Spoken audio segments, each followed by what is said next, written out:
Yo, what's up mga kaibigan? Halina tayo magkwentuhan. So alam naman nating lahat na si LeBron James ay nasa usapan ng greatest players of all time. At sa mata nga ng iba at karamihan sa henerasyon ngayon ay siya na ang pinakamagaling sa kasaysayan ng basketball. And understandable naman ito dahil paano nga nila sasabihin na si Jordan ang pinakamagaling kung napanood lang nila ito sa highlights at sa YouTube at sa video okay.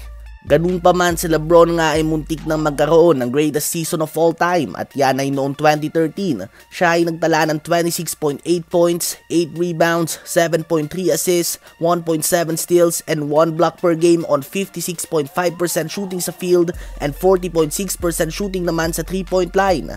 Naglaro din siya ng 76 regular season games. Sa season na to ay nanalo siya ng regular season MVP, Finals MVP, NBA Championship at nakapagtala din ng Miami Heat ng 27-game win streak sa kanyang pangunguna at napabilang din nga si LeBron sa first team All-NBA at first team All-NBA defensive team. Ang tanging kulang nga sa taon na ito ni LeBron ay ang Defensive Player of the Year award na alam naman nating sobrang controversial nung season na yon. Dahil nagtapos nga si LeBron bilang ang first runner-up para sa Defensive Player of the Year award, ngunit napunta ito kay Marc Gasol ng Memphis Grizzlies na walang duda na isang magaling na defender din noong oras na yon, ngunit not in the same caliber of LeBron James. At ito nga nakapagtataka sa lahat mga kaibigan, si Marc Gasol na nanalo ng Defensive Player of the Year ay nasa All-NBA second defensive team lamang, habang si LeBron naman ay nasa first team. So it doesn't make sense na manalo nga ng Defensive Player of the Year award si Marc Gasol kung hindi nga siya kasali sa first defensive team o hindi siya ang best defender sa kanyang posisyon.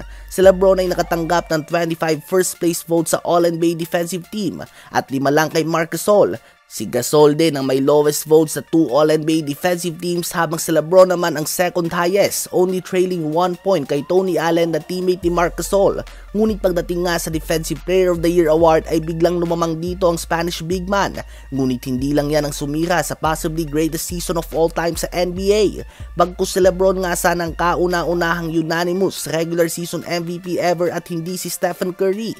Sa taong to ay may 121 voters in total para sa regular season MVP award. Si LeBron ay nakatanggap ng 120 votes. Oo, isa na lang nga mga kaibigan at siya na sana ang unang regular season MVP ever na unanimous na nanalo sa historya ng NBA. Ganun pa man, may isang reporter nga mula sa Boston Celtics na mortal na kalaban ng Miami Heat noon ang bumoto kay Carmelo Anthony bilang first place sa usapan ng MVP. Si Melo nga ay nagtapos bilang third place sa MVP noong season na yon, not even second mga kaibigan, dahil si KD ang pumangalawa sa taon na yon kay LeBron.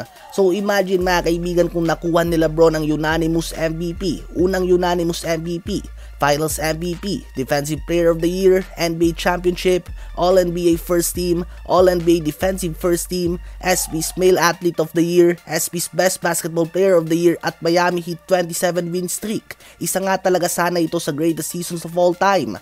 Ano ba masasabi nyo tungkol dito?